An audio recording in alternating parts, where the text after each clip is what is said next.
The notification sound pierced through the silence of the marble-floored penthouse. Marcus Chen barely glanced up from his laptop screen, where quarterly reports glowed in neat columns of profit margins that would make most people dizzy. Another match on the dating app. Another perfectly curated profile with professional photos and carefully crafted. Bio designed to attract exactly what everyone thought they wanted: success, status, security. Before we jump back in, tell us where you're tuning in from, and if this story touches you, make sure you're subscribed because tomorrow I've saved something extra special for you. He swiped left without reading it. The irony wasn't lost on him that the man who'd built a tech empire, worth $12 billion, was failing spectacularly at something as simple as human connection. 3 failed engagements to women who loved his bank account more than they'd ever loved him. Countless dates where conversations revolved around his latest acquisition, his vacation homes, his collection of vintage cars that cost more than most. People's houses. Marcus set down his phone and walked to the floor-to-ceiling windows overlooking downtown Seattle. 43 floors below, people moved like ants through the streets, each carrying their own stories, struggles, dreams, real lives, authentic experiences. Everything that felt increasingly foreign to him despite having grown up in a cramped apartment just 15 miles from where he now stood. The dating app buzzed again. This time, he picked it up with a different kind of curiosity. Not the usual parade of Instagram models and socialites, but something else entirely. A profile that made him pause, not because of what it showed, but because of what it didn't show. Sarah Martinez. I am 28 years old, elementary school teacher. Her main photo wasn't a professional headshot or a bikini picture from some exotic vacation. Instead, she was kneeling in what looked like a classroom, helping a young student with a math problem. Her dark hair pulled back in a simple ponytail, wearing a cardigan that had clearly seen better days. Her smile was genuine, reaching her eyes in a way that suggested it came naturally. Her bio was refreshingly honest. Love coffee dates more than fancy dinners. Would rather spend Friday night reading a good book than at a club. Looking for someone who values kindness over status symbols.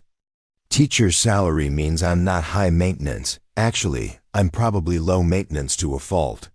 Swipe right if you're okay with generic brand cereal and think libraries are romantic. Marcus found himself reading it twice. Then a third time. When was the last time he'd met someone who wasn't trying to impress him? Someone who wasn't performing their life for an audience. He scrolled through her other photos. Sarah volunteering at what looked like an animal shelter, covered in dog hair and grinning. Sarah at a hiking trail, no makeup, windblown hair, arms spread wide toward a mountain vista. Sarah in her kitchen, flour dust in her apron as she held up what appeared to be a slightly lopsided birthday cake with the caption, "Not Pinterest-worthy, but it tastes good." Everything about her profile screamed authenticity in a world where Marcus had grown accustomed to facades. She wasn't trying to be anyone other than exactly who she was. The contrast to his usual matches was so stark it almost felt like discovering color television after years of black and white. But then reality crept in. Marcus glanced around his penthouse, the imported Italian marble, the original Picasso sketches, the wine cellar that cost more than most people's annual salaries. What would someone like Sarah want with someone like him? Not the him he actually was, but the version she'd inevitably discover. The version that came with bodyguards and board meetings and a lifestyle so removed from normalcy that simple coffee dates became complicated logistical operations. His last relationship had ended when Rebecca, a successful marketing executive, had thrown a tantrum because he'd missed their anniversary dinner due to an emergency acquisition deal.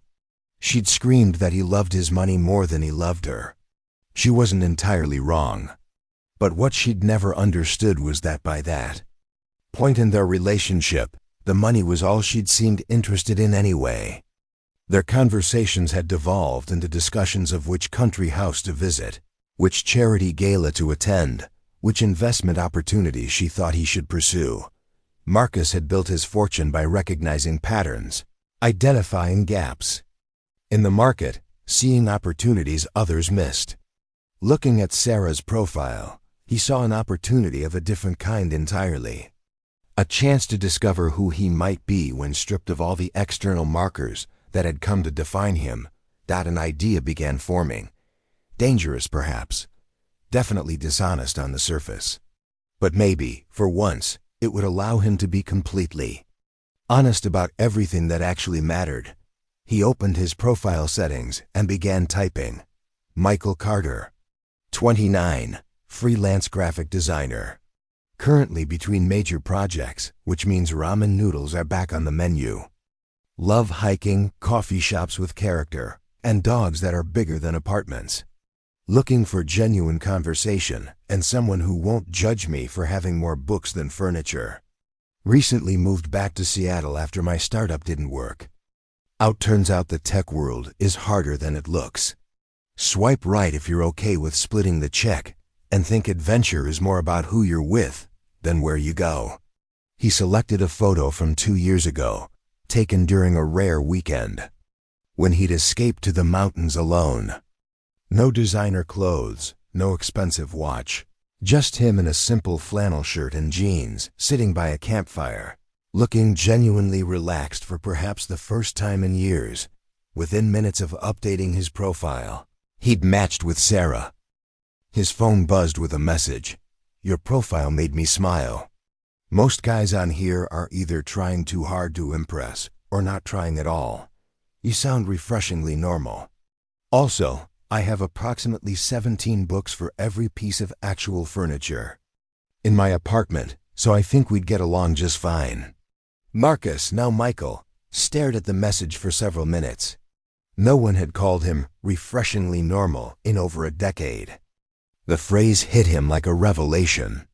When had he stopped being normal? When had simple human interaction become so complicated? He typed back, 17 books to one piece of furniture? That's rookie numbers. I'm at least 23 to 1. Though I admit my furniture definition is pretty generous, I'm counting a stack of Amazon boxes as a coffee table. Her response came quickly. I'm impressed and slightly concerned for your structural integrity. How do you feel about coffee shops that haven't been discovered by food bloggers yet? I know a place that serves decent coffee in mismatched mugs and hasn't figured out that they could charge $3 more by calling everything artisanal. Sounds perfect. Fair warning though, I'm one of those people who actually reads the book I bring to coffee shops instead of just using it as a prop. Even better, I judge people by their bookmark choices. Tell me you don't have dog-ear pages, and we might have a real connection here. Marcus found himself grinning at his phone screen, something that hadn't happened during a dating app conversation in years. Maybe ever. The banter felt effortless, natural, like talking to someone he'd known for years rather than minutes. Library. Carta's bookmark, always. Oh, we're definitely meeting. Tomorrow? There's a place called Grounded on Pine Street. 3 p.m. work for you. I'll be the one with the slightly suspicious homemade muffin, and probably a stack of S's to grade. I'll be the one trying to look like I understand the difference between a macchiato and a cappuccino. See you at 3. After ending the conversation, Marcus sat in silence for a long time, looking out at the city lights beginning to twinkle in the approaching dusk. Tomorrow he would walk into a coffee shop as someone completely different. Not the billionaire, tech mogul whose decisions affected thousands of employees and millions of users worldwide. Not the man whose dating history read like a roster of Seattle's social elite. Just Michael Carter, a guy who was figuring things out, someone who chose substance over status. For the first time in years, he was genuinely nervous about a date. Not nervous about impressing someone or maintaining an image, but nervous in the way that meant something real was at stake. The possibility of authentic connection. The chance to discover who he was when everything else was stripped away. Irony was palpable. In pretending to be broke, he might finally find something invaluable. In lying about his status, he might discover his most honest self. In becoming Michael Carter, he might remember who Marcus Chun used to be before the billions and the board. Meetings and the endless performance of success. As he prepared for bed that night, Marcus caught sight of himself in the bathroom mirror. Tomorrow he would dress differently, speak differently, present himself as someone whose biggest worry was making rent rather than quarterly earnings reports. He would sit across from a woman who chose him not for his portfolio but for his words, his humor, his apparent normalcy. The question that kept him awake wasn't whether he could pull off the deception. It was whether he was ready for what might happen if it actually worked. Sarah Martinez, elementary school teacher with a 17-to-1 book-to-furniture ratio, actually liked Michael Carter, the man he was pretending to be. The man who, in many ways, he was hoping to become again. Marcus woke up at 5:47 a.m., 13 minutes before his usual alarm. For a man whose morning routine typically involved checking global market reports while his personal chef prepared breakfast, the butterflies in his stomach felt foreign and unsettling. Today wasn't about quarterly earnings or acquisition strategies. Today was about becoming someone else entirely. He stood in his walk-in closet, staring at rows of designer suits and Italian leather shoes that collectively cost more than most people's cars. Everything screamed wealth, status, success, exactly what he needed to avoid. In the very back, behind the tuxedos and custom-tailored jackets, he found what he was looking for, clothes from his college days that he'd somehow never thrown away. A simple navy sweater with a small hole near the left elbow, jeans that had actually been worn enough to fade naturally, and a pair of worn sneakers that remembered when comfort mattered more than brand names. Looking in the mirror, Marcus barely recognized himself. The transformation wasn't just physical. Something in his posture had changed too. Without the armor of expensive clothing, he looked younger, more approachable, more human. The drive to Pine Street presented its own challenges. Marcus had considered taking the bus or walking, really committing to the Michael Carter persona, but the logistics proved impossible. He settled for parking his Tesla several blocks away and walking the final distance, hoping to avoid the awkward conversation about why a struggling graphic designer drove a car worth more than most people's annual salaries. Grounded coffee occupied the ground floor of a converted brick building, squeezed between a used bookstore and a vintage clothing shop. The kind of neighborhood where gentrification hadn't quite taken hold, where rent was still affordable and character mattered more than Instagram potential. Marcus pushed through the heavy wooden door, a bell chiming his arrival, and immediately understood why Sarah had chosen this place. Preparing and narrating this story took us a lot of time, so if you are enjoying it, subscribe to our channel. It means a lot to us. Now back to the story. The interior felt like someone's living room rather than a commercial establishment. Mismatched furniture created cozy conversation nooks throughout the space. A worn leather couch paired with a reclaimed wood coffee table, vintage armchairs, gathered around a small round table covered in scratches and coffee ring stains. The walls displayed local artwork priced reasonably enough that someone might actually buy it, and the menu, handwritten on a chalkboard, offered drinks with names like The Regular and Something Sweet instead of pretentious Italian terminology. A woman behind the counter with purple-streaked hair and forearms covered in literary tattoos called out, "Be right with you, hun," while steaming milk with the focused intensity of someone who took coffee seriously without taking herself too seriously. Marcus scanned the room, looking for Sarah, but arrived early as planned. He ordered something called The Usual, which turned out to be a surprisingly good cup of coffee served in a blue ceramic mug with a chip on the handle, and claimed a table near the window where he could watch for her arrival. At exactly 3:02 p.m., Sarah pushed through the door, and Marcus felt his breath catch. Her profile photos hadn't lied, but they hadn't captured the way she moved through space either. with purpose but without hurry, acknowledging the barista with a smile that suggested she was a regular here, scanning the room until her eyes found his dot. She was prettier than her pictures, but more importantly, she looked exactly like someone who would choose this coffee shop. Her jeans had paint stains on the knees. Her sweater was the kind of soft gray that came from many washings rather than expensive manufacturing, and she carried a canvas bag that bulged with what appeared to be a small library's worth of books and papers. "Michael?" she asked, approaching his table with a slight smile. "Sarah, thank you for meeting me." He stood, extending his hand, then caught himself. Too formal. Michael Carter wouldn't shake hands on a coffee date. He sat back down, gesturing to the chair across from him. "Sorry I'm a few minutes late," she said, settling into her seat and unwinding a scarf that had seen better days. "Friday afternoon traffic, and I had to stop by the classroom to grab these essays." She patted her bag. 28 third graders wrote about what they want to be when they grow up. I'm either going to laugh or cry reading them, probably. Both. "What's the split between astronaut and princess this year?" Sarah laughed, the sound genuine and unguarded. "Actually, you'd be surprised. Lots of teachers, which is either really sweet or really tragic, depending on how you look at it. A few video game designers, several veterinarians, and one very determined future cooker of foods for people." "A chef?" "That's what I suggested, but apparently cooker of foods for people is more specific. She wants to make sure people don't go hungry." Sarah's expression grew thoughtful. 8 years old and already thinking about feeding others. Sometimes kids see the world more clearly than adults do.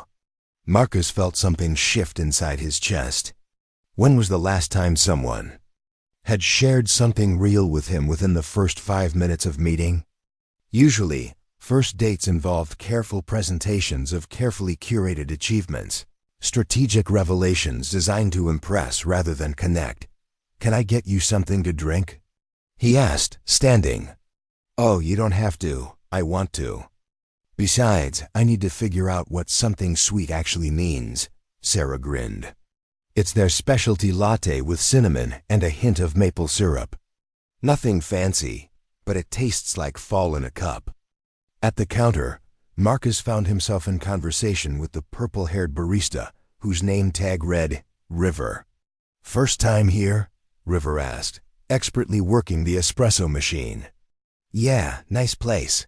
Sarah's a regular. She's good people. Tips well, even though she probably can't afford to. Always says please and thank you. Remembers to ask about my cat." River glanced toward their table. "You treat her right, okay? We don't get many genuine ones here." The casual protective comment touched something in Marcus he hadn't expected. This was what the community looked like. People looking out for each other, caring about more than just transactions. When he returned to the table with Sarah's drink, she was already grading papers, a red pen moving across a worksheet with gentle corrections and encouraging comments. "Excellent work, Maria," was written in careful script next to a math problem. "Sorry," she said, looking up. "I promised myself I wouldn't do this on a date, but if I don't stay on top of grading, I'll be buried by Monday morning." "Don't apologize. I like watching you work." The honesty in his voice surprised him. "Really? Most people find it boring." "Most people don't understand what you're doing." Marcus leaned forward. "You're not just grading math problems. You're building confidence, showing kids that someone cares about their effort, teaching them that learning matters." Sarah's pen stopped moving. She looked at him with an expression he couldn't quite read. "How do you know that?" The question caught Marcus off guard. Michael Carter, struggling graphic designer, might not have such insight into educational philosophy. He thought quickly. "My mom was a teacher," he said, which was actually true. "Elementary school, just like you. I grew up watching her bring home stacks of papers every weekend. Saw how much thought she put into every comment, every grade. She used to say that sometimes a teacher's note was the only encouragement a kid got all week." It wasn't a lie exactly.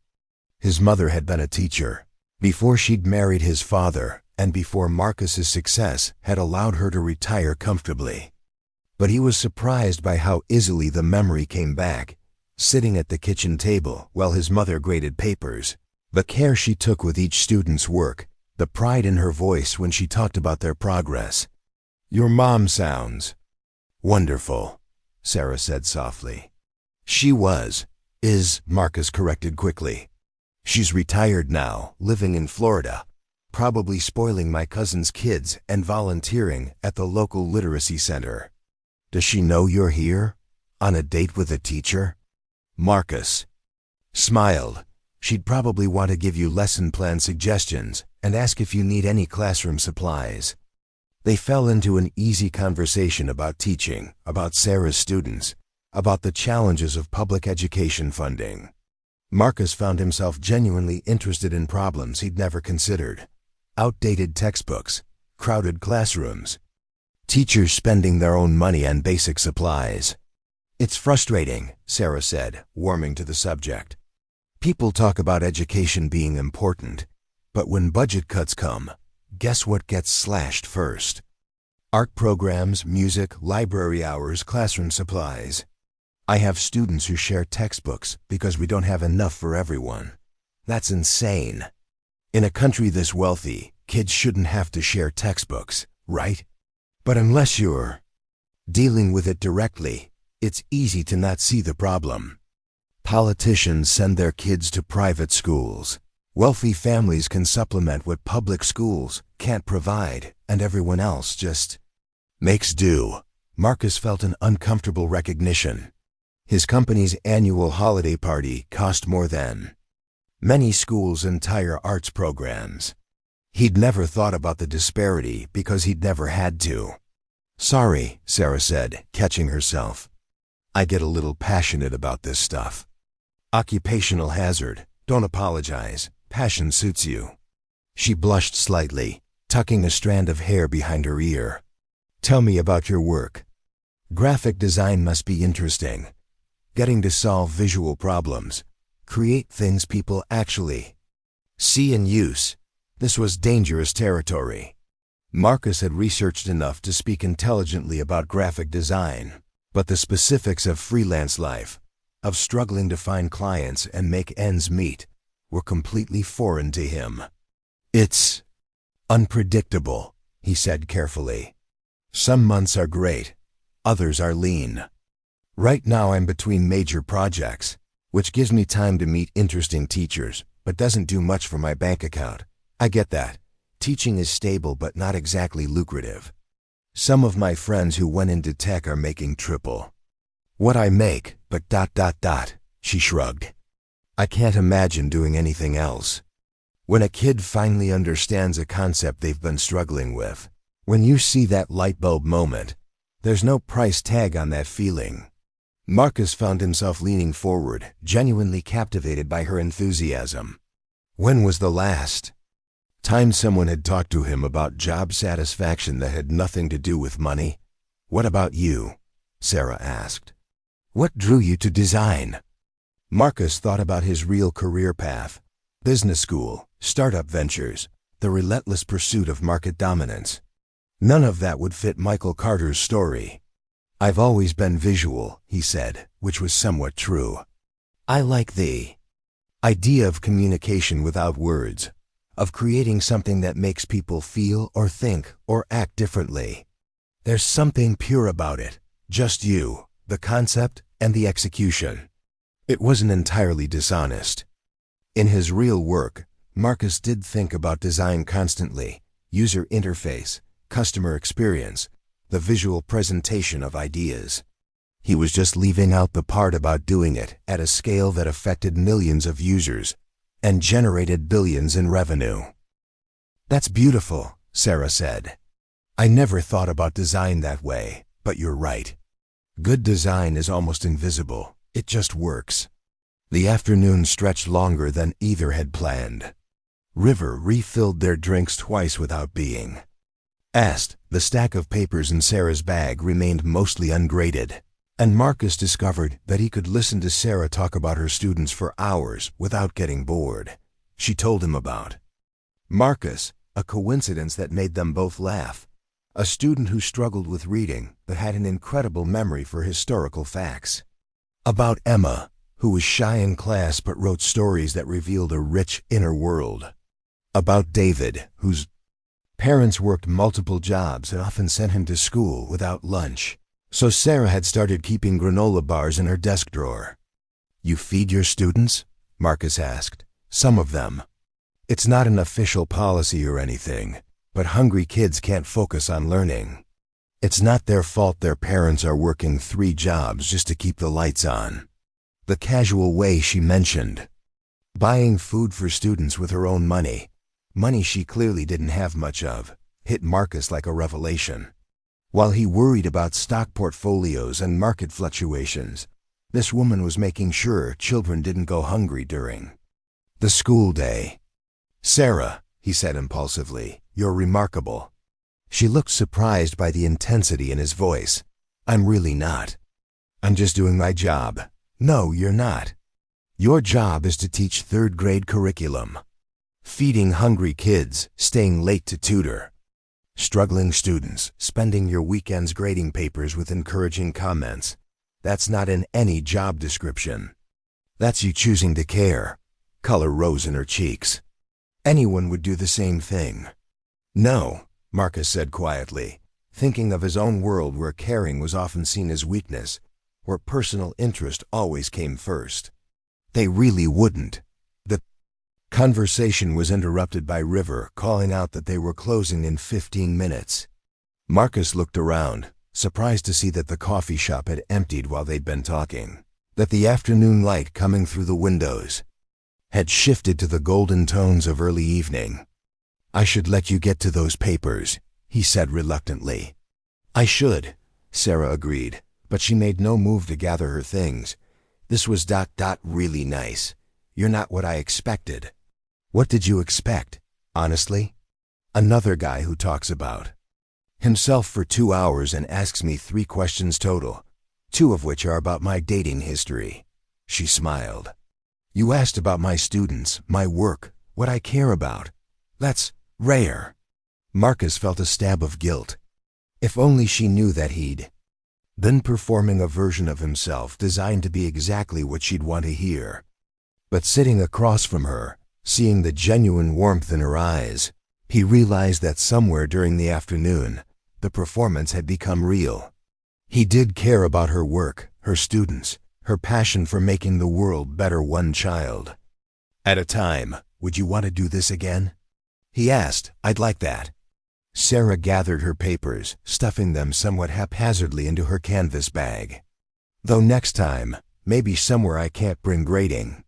You deserve my full attention. I don't mind sharing you with 28 3rd graders." She laughed. "You say that now, but wait until you hear about the great crayon shortage of last Tuesday." They walked out together, Sarah waving goodbye to River, who called out, "See you Monday, hun." Marcus realized this was part of Sarah's community. These people who knew her routine, cared about her day, looked out for her well-being. "Where are you parked?" Sarah asked, looking around the street. "Actually, I took the bus," Marcus lied smoothly. "Still getting used to not having a car payment, you know." "Oh, I can give you a ride if you want. I mean, if you're not going too far out of the way." The offer was made with such genuine kindness that Marcus felt another stab of guilt. Here was someone who probably struggled to pay for gas offering to drive a stranger home because she thought he needed help. "That's really sweet, but I'm good. I like the bus route. Gives me time to think, observe people. Good for design inspiration." Sarah nodded, accepting the explanation without suspicion. "I get that. Some of my best teaching ideas come during my commute." They stood on the sidewalk for a moment, the awkwardness of ending a first date complicated by the fact that Marcus genuinely didn't want it to end. In his real life, dates concluded with carefully orchestrated logistics, drivers, restaurants, sometimes helicopters. This felt refreshingly normal and infinitely more valuable. "I'll text you," he said. "I'll answer," she replied with a smile. Marcus watched her walk to her car, a small Honda with a Coexist bumper sticker and what appeared to be a collection of children's artwork taped to the back window. She waved before driving away, and he stood on the sidewalk until her taillights disappeared around the corner. Only then did he begin the walk back to his Tesla, his mind racing with everything that had just happened. Sarah Martinez was everything. Her profile had suggested and more: genuine, passionate, kind in ways that seemed effortless and natural. She'd looked at Michael Carter and seen someone worth spending an afternoon with, someone worth getting to know better. The question that haunted him during the drive back to his penthouse was simple: what happened when she inevitably discovered that Michael Carter didn't exist? The rain had started again, Seattle's perpetual companion painting streaks across the windows of Marcus's penthouse. 3 weeks had passed since Sarah discovered his true identity. 3 weeks since she'd walked away from him in that community center parking lot with tears in her eyes and disappointment heavy in her voice. He'd thrown himself into work with the desperation of a drowning man, acquiring 2 smaller companies and launching a new initiative that his board praised as visionary. The financial press called it his most brilliant quarter yet. But success felt hollow when there was no one to share it with, no one who cared about the person behind the achievements. His assistant had stopped asking about his social calendar. His friends had stopped calling with invitations to galas and charity events. Even his mother, calling from her retirement community in Florida, had noticed the change in his voice during their weekly conversations. "You sound tired, Marcus," she'd said during their last call. Not work tired, soul tired. She was right. He was exhausted in a way that sleep couldn't fix, carrying the weight of what he'd lost and the knowledge that he'd lost it through his own choices. Marcus had considered reaching out 100 times, crafting messages he never sent, rehearsing phone calls he never made. What could he possibly say that would matter? How do you apologize for lying about who you are to someone who fell in love with your authenticity? The breakthrough came from an unexpected source. He was leaving the office on a Friday evening when he noticed a small crowd gathered around the building's main entrance. A group of protesters, but not the usual anti-tech demonstrators. These were teachers holding signs about education funding cuts, their voices carrying across the plaza as they chanted for better resources for their students. And there, in the middle of the group, was Sarah. She was wearing the same cardigan she'd worn on their first coffee date, her hair pulled back in a ponytail that had come slightly loose from the evening's activities. She held a sign that read, "Our students deserve better," and when she spoke into the megaphone, her voice carried the same passion he'd heard when she talked about her classroom. Marcus stood frozen on the steps of his own building, watching the woman he'd fallen in love with fight for something she believed in just yards away from where he worked. The symbolism was overwhelming. Her on the outside, fighting for public education. Him on the inside, representing everything she was protesting against. But as he watched her rally the crowd, speak about children who went hungry because their families couldn't afford both rent and groceries, students who shared textbooks because there weren't enough to go around, Marcus realized something that cut through his self-pity like lightning. This wasn't about him at all. Sarah's single quotes, passion, her dedication, her entire life's work was about something bigger than both of them. She wasn't just a teacher who happened to be kind and genuine. She was someone actively trying to make the world better, one student at a time. And he, with all his resources and influence, had been sitting in his tower of guilt instead of thinking about how he might actually help. The protests began to disperse as evening settled into night. Marcus watched from the shadows as Sarah hugged fellow teachers, exchanged information with parents, and carefully folded her sign. Before slinging her worn backpack over her shoulder, he followed her at a distance until she reached the bus stop. 3 blocks away, she sat on the bench, checking her phone and rubbing her feet through her shoes. The same practical flats she'd worn to their hiking date. Marcus made a decision that would have seemed impossible just hours before. He approached. Slowly, hands in his pockets, heart hammering against his ribs. "Sarah." She looked up, and for a moment, her face cycled through surprise, wariness, and something that might have been hope before settling into careful neutrality. "Marcus, may I sit?" She gestured to the other end of the bench, maintaining distance, but not outright rejecting him. They sat in silence for several minutes, watching late commuters hurry past. "I saw your protest," he said finally. "I know. I saw you on the steps." Her voice was steady, giving nothing away. "How long have you been fighting the funding cuts?" Sarah glanced at him sideways, as if trying to determine whether this was genuine interest or another manipulation. 2 years. Ever since they cut the breakfast program and I started spending my own grocery money to make sure my students didn't go hungry during the day. The casual way she said it, spending her own money, her teacher's salary, to feed students, hit Marcus like a physical blow. While he'd been agonizing over their relationship, she'd been quietly sacrificing for children who needed her. "The Michael you created," Sarah said suddenly, looking straight ahead at the approaching bus. "The struggling graphic designer who split checks and lived on ramen noodles. Was any of that real?" Marcus considered lying again, softening the truth, but her question deserved better. "The feelings were real. The way I felt when I was with you was real. But the circumstances... No. I created Michael because I wanted to know what it felt like to be chosen for who I was rather than what I had." "And what did you learn?" "That I liked who I was when I was with you. That I'd forgotten what it meant to have genuine conversations about things that mattered. That I'd built a life so insulated from real problems that I'd lost touch with what real problems even looked like."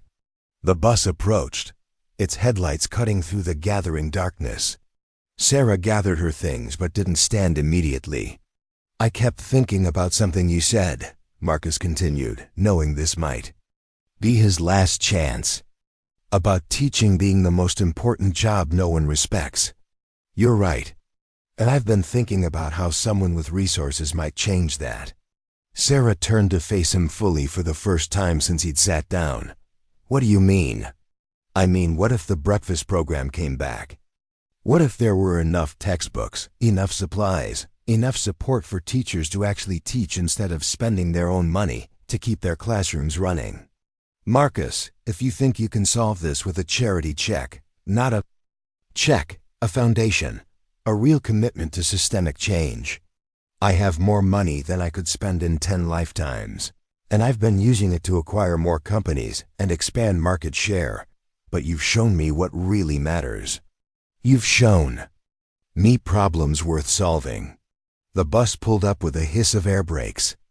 Sarah stood, slinging her backpack over her shoulder. "I need to think," she said. "Of course, but Sarah?"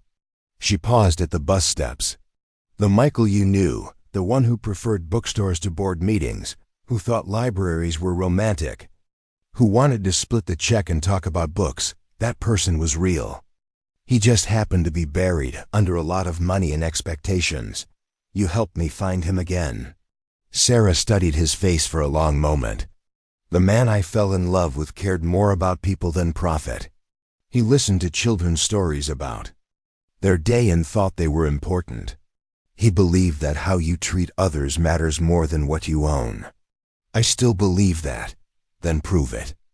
The bus doors closed, and Marcus watched her find a seat by the window. As the bus pulled away, their eyes met through the glass. She didn't smile, but she didn't look away either. Over the following weeks, Marcus did something he'd never done before. He researched not for profit margins but for purpose. He met with education advocates, policy experts, teachers from across the district. He visited schools where students shared outdated textbooks, and teachers spent their weekends at second jobs to supplement their incomes. 3 months later, Marcus stood in the auditorium of Lincoln Elementary, Sarah's school, announcing the launch of the Chun Foundation for Educational Excellence.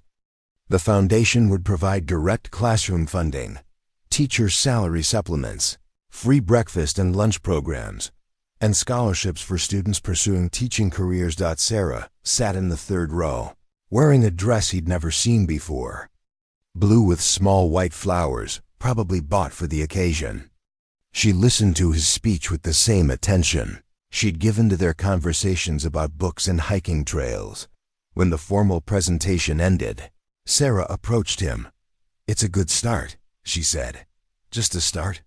Systemic change takes time. Sustained effort.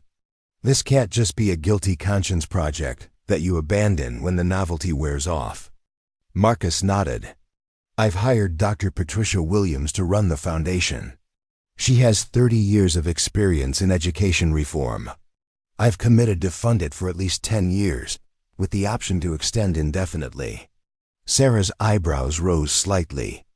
"You've done your homework. I had a good teacher." For the first time in months, she smiled, not the guarded expression she'd worn at the bus stop, but something genuine and warm. "Would you maybe want to get coffee sometime?"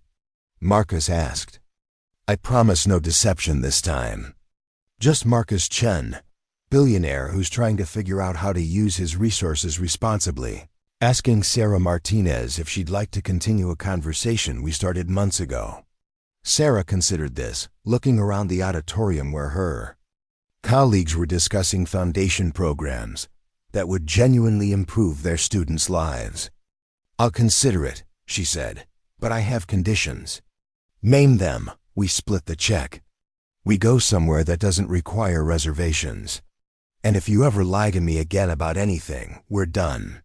Marcus laughed, the first genuine laugh he'd felt in months. "Deal." As the evening wound down, Sarah lingered near the refreshment table, helping clean up in the unconscious way of someone accustomed to taking care of others. "Sarah," Marcus said as she stacked empty cups. "Yeah, thank you for making me remember who I wanted to be." She looked at him seriously. "You did that yourself. I just showed you what was already there." The next morning, his phone buzzed with a text from Sarah. "Coffee tomorrow? I know a place. Hope that's okay with your billionaire sensibilities." Marcus typed back, "Perfect. See you at 10. Looking forward to it, Marcus. The real one this time." For the first time in years, that was exactly who he wanted to be. Up next, you've got 2 more standout stories right on your screen. If this one hits the mark, you won't want to pass these up. Just click and check them out. And don't forget to subscribe and turn on the notification bell so you don't miss any upload from us.